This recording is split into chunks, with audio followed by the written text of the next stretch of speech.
दोस्तों नमस्कार, स्वागत है आपका फील्ड स्टडी मंत्र यूट्यूब चैनल पे।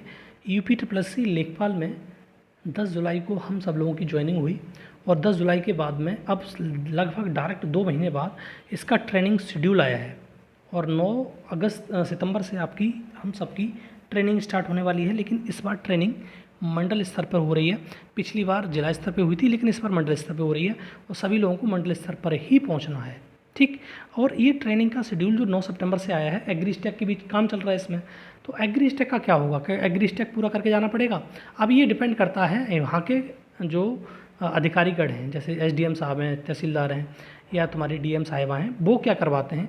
वो कहते हैं कि भैया एग्रीस्टेक पूरा करिए तो पूरा करना पड़ेगा, नहीं तो ऐसा कोई प्रावधान नहीं है। अगर आपका ट्रेनिंग का शेड्यूल आ चुका है तो ट्रेनिंग इम्पोर्टेंट है, न कि आपकी काम इम्पोर्टेंट है। ये बात मान लीजिए।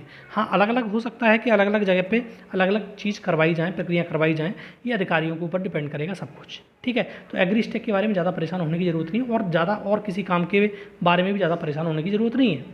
दूसरा, अब ये ट्रेनिंग आपकी मंडल स्तर पर हो रही है। ठीक है, सारी ट्रेनिंग मंडल स्तर पर हो रही है। तो मंडल में जैसे किसी मंडल में 4 जिले हैं, किसी में 5 हैं, तो सब लोगों को भी मंडल पे जाना पड़ेगा। तो खाने पीने की व्यवस्था या फिर रहने की व्यवस्था आप स्वयं करेंगे कि ये तुम्हारी जो बोर्ड है, रेवेन्यू बोर्ड, वो करवाएगा? वो कोई बोर्ड कोई नहीं करवाएगा। आपकी व्यवस्था आपकी खुद की है, आप अपनी व्यवस्था खुद करेंगे। आप रहने के लिए रूम लेंगे, आप खाने पीने की व्यवस्था खुद करेंगे, उसका कोई भी लेना देना नहीं है। उसकी ट्रेनिंग का शेड्यूल रहेगा, ट्रेनिंग 9 से 4 रहेगी। ठीक है, 9 बजे आपको जाना होगा और 4 बजे आपकी ट्रेनिंग खत्म हो जाएगी। जैसे स्कूलिंग होती है ना आपकी, उसी प्रकार से स्कूलिंग रहेगी। ठीक है, स्कूल में आप जाते थे, बीच में लंच ब्रेक होता था, वही प्रकार का पूरा सिस्टम रहेगा और 9 से 4 ट्रेनिंग रहेगी। इसमें बीच में आपको उसकी तरफ से कोई भी राहत नहीं मिलेगी, न रहने की और न खाने की। ठीक, आपकी व्यवस्थाएं आपको स्वयं करनी होंगी, तो इस बात को आप निश्चिंत कर लीजिए। हाँ, दूसरे ज़िले के जैसे मान लो कोई मंडल में है, वो तो कोई समस्या नहीं है। जैसा लखनऊ का लखनऊ मंडल में है, कहीं अयोध्या से जा रहा है, तो फिर उसे दिक्कत हो जाती है। ठीक है, दूसरे ज़िलों से मंडल में आते हैं, उनको दिक्कत है, वहाँ कमरा लिया, अब यहाँ कमरा लेना पड़ेगा, वो समस्या हो जाएगी आपको ज़रूर। और तीसरी सबसे बड़ी बात दोस्तों, कि ट्रेनिंग समय पर जो हल्का चार्ज हमें दिया गया है, क्या वो हल्का चार्ज रहेगा या वापस हो जाएगा? तो पिछली बार तो ऐसा हुआ था कि जो हल्का चार्ज दिए गए थे पहले, वो हल्का चार्ज वापस हो गए थे। इस बार भी ऐसा ही होगा।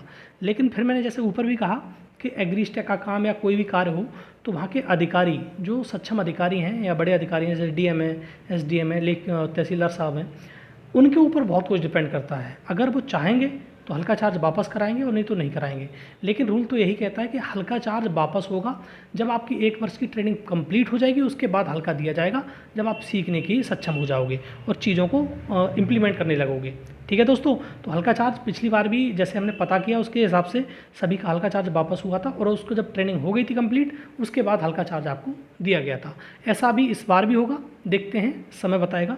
अब ज़्यादा समय नहीं है, 6-7 दिन का समय बचा हुआ है ट्रेनिंग में, तो एकदम खुश रहो और मौज मस्ती से रहो। और दूसरा, वहाँ पर अपना व्यवस्थाएं भी देख लो, जहाँ पर आपकी ट्रेनिंग का जो स्कूल बनाया गया है, शेड्यूल बनाया गया है, वहाँ पर देख लीजिए आप व्यवस्था, आपकी व्यवस्था है, क्योंकि आपको सब कुछ स्वयं आप ही निर्धारित करेंगे। ठीक है दोस्तों, ये छोटी सी अपडेट थी, अच्छी लगती है तो लाइक शेयर कर दिया करो, चैनल सब्सक्राइब कर लो। धन्यवाद।